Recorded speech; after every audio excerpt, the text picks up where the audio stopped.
हरित Rameswaram vision document. Rameswaram 2013 Swami Vivekananda की 170वीं वर्षगांठ।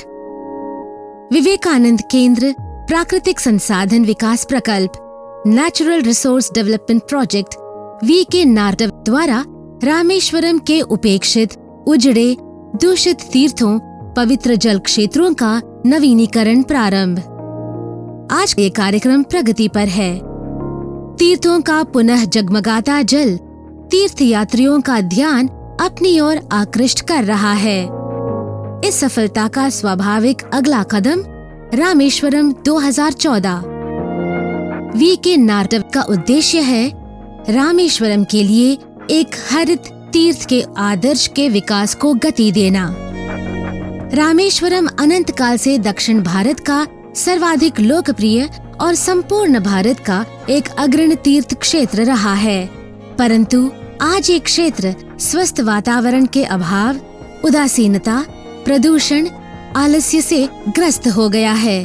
इसकी दशा इतनी गंभीर है कि उच्च न्यायालय के आदेश अनुसार इसके घाट डुबकी लगाने के अयोग्य घोषित किए जा चुके हैं।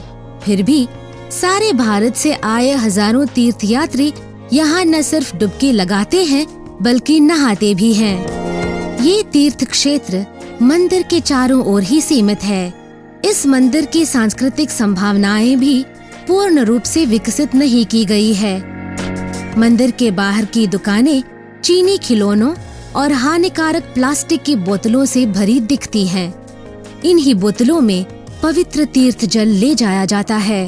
ये छोटे से उदाहरण एक हरित तीर्थ क्षेत्र के आदर्श के निर्माण के हमारे प्रयास में हमारे आगे खड़े विशाल चुनौती को दर्शाती है।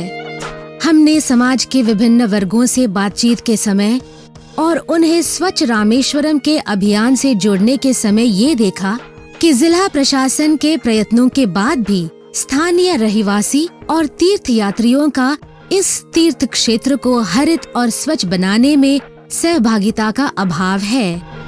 ये मात्र प्रशासन के द्वारा रास्तों को स्वच्छ रखने के प्रयास तक सीमित नहीं है, परंतु सामान्य स्वच्छता और पवित्रता के वातावरण को निर्माण करने की बात है।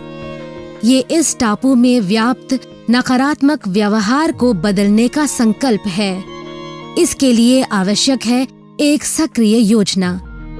हरित तीर्थ क्षेत्र रामेश्वरम के सक्रिय योजना में 10 आयाम हैं। 1. टापू के सांस्कृतिक दृष्टि से उल्लेखनीय प्रत्येक स्थान के सांस्कृतिक, ऐतिहासिक, पुरातात्विक और पर्यावरणीय महत्व पर प्रकाश डालना। 2. ऐसे प्रत्येक स्थान की हरित तीर्थ क्षेत्र सूची तैयार कर उनका समय समय पर मूल्यांकन करना। आसपास के स्थानों के हरियाली को बनाए रखना और उनमें तीर्थयात्रियों के लिए सुविधाजनक परिस्थिति व पर्यावरण जागरूकता का निर्माण करना। 3. तीर्थयात्रियों के पर्यावरण तीर्थयात्रा आदर्श में सहभागिता में प्रोत्साहन के लिए अभिनव तरीकों को अपनाना, जैसे कि जड़ी बूटियों का पौधारोपण या पशुओं को भोजन देना। ये तीर्थयात्रा का अंग होगा। ये सब अभी भी परंपरा में अनौपचारिक रूप से रूढ़ हैं, परंतु सही ढंग से प्रचलित नहीं है। पर्यावरण उपासना की स्थानीय प्रथाओं को इस आदर्श से जोड़ना। 4. विशेषज्ञ मंडली के सहयोग और जन भागीदारी से कूड़े कचरे का प्रबंध। नियमित अभियानों द्वारा रामेश्वरम की सड़कों की स्वच्छता, कूड़े कचरे के प्रबंध और प्रदर्शन इकाइयों की व्यक्तिगत घरों और सार्वजनिक स्थानों पर स्थापना। 5. सांस्कृतिक दृष्टि से उल्लेखनीय प्रत्येक स्थान के चारों ओर हरित, प्रदूषण रहित क्षेत्र की रचना, जहां प्रदूषणकारी वाहनों पर पाबंदी, धूम्रपान निषेध हो और हरित वाहनों जैसे गतिविधियों को प्रोत्साहन मिले। 6. विशेषज्ञ मंडली के सहयोग से वार्षिक प्रेरणा और नवीनीकरण सत्रों का पथदर्शकों, गाइड के लिए आयोजन कर उन्हें तीर्थयात्रियों से सकारात्मक व्यवहार की दृष्टि प्रदान करना। इसके लिए पथदर्शकों, गाइड का नेटवर्क तैयार करना। 7. हरित परिवहन मार्ग का नक्शा तैयार करना। बैलगाड़ी अथवा घोड़ा गाड़ी द्वारा टापू का चक्कर लगाते हुए दर्शन करने की 12 घंटे की योजना की जा सकती है, जिसमें बैटरी चलित प्रदूषण रहित वाहनों का भी समावेश हो सकता है। 8. अक्षय ऊर्जा व्यवस्था को पूरे टापू में बढ़ावा देना। अक्षय ऊर्जा तकनीकी को जल संचयन ढांचों के साथ टापू के हर योग्य सार्वजनिक और निजी स्थानों पर खड़ा करना होगा। 9.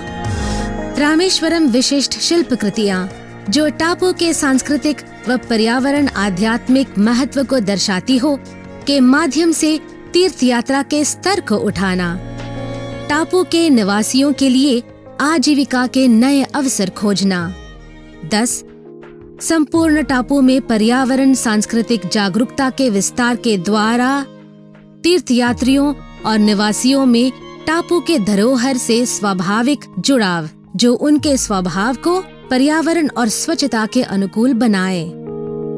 टापू की प्राकृतिक धरोहर में समुद्री जैव विविधता और अब तक बहुत कम अन्वेषित उसका पवित्र भूगोल से संबंध का समावेश है। समुद्री जैव विविधता का मुख्य संग्रहालय टापू से कुछ ही किलोमीटर दूर है। हमें इससे संबंध जोड़ने या इसे मजबूत करने की आवश्यकता है। रामेश्वरम टापू के संग्रहालय के आधार पर पर्यावरण उपासना और समुद्री जैव विविधता और पर्यावरण का संदेश सब तक पहुंचाया जाएगा। दक्षिण भारत का मूल इतिहास और मनुष्य के क्रमिक विकास में पूर्व समुद्री किनारे की भूमिका जो एक न खोजा हुआ रहस्य रहा है, हाल ही में आनुवांशिक इतिहास ने पूरे पूर्व समुद्री किनारे को पुनः प्रकाश में ला दिया है। रामेश्वरम की अनेक भौगोलिक विशेषताएं हैं और इसलिए वहां एक मानव शास्त्रीय संग्रहालय का होना आवश्यक है जो एक धुरी की तरह वहां के मूल इतिहास के प्रति जागरूकता का प्रसार कर सके। रामेश्वरम में एक सांस्कृतिक संग्रहालय हो जो वहां की प्रत्येक धरोहर को उसके ऐतिहासिक और सांस्कृतिक अनूठेपन के साथ प्रस्तुत कर सके। महान ऋषियों की ऐतिहासिक रामेश्वरम भेंट और महत्वपूर्ण स्थानों को जिन्हें अब तक योग्य सम्मान नहीं मिला है, उन्हें प्रकाश में लाया जाएगा। गुरु नानक देव जी महाराज इधर आए, भगत हरिदास जी को राम जी के रूप में दर्शन दिए और गुरु नानक देव जी महाराज यहाँ पर 21-22 दिन रहे।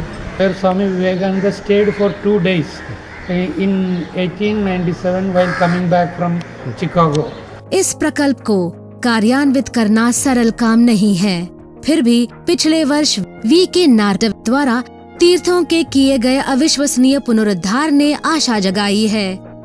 हरित रामेश्वरम का संकल्प प्रत्येक जागरूक व्यक्ति, जिला अधिकारी से लेकर स्कूली बच्चों तक के मन में गहरा बैठ गया है। वर्तमान परिस्थिति के प्रलेखों, डॉक्यूमेंटेशन और पूरा लेखों द्वारा जन सामान्य के सहभाग और प्रतिक्रिया के लिए डिजिटल सोशल नेटवर्क की व्यवस्था पहले ही की जा चुकी है। हरित रामेश्वरम की योजना का उद्घाटन डॉक्टर APJ अब्दुल कलाम द्वारा 27 जनवरी 2014 को एक विशाल सार्वजनिक कार्यक्रम में किया गया। हरित रामेश्वरम के लिए उत्साह अब एक निर्णायक अवस्था में पहुंच गया है। इसलिए हम सबको आह्वान करते हैं, आइए इस हरित प्रयास में जुड़िए, अपने भविष्य के लिए, अपने बच्चों के भविष्य के लिए और इस नीले ग्रह के लिए जो अपना घर है।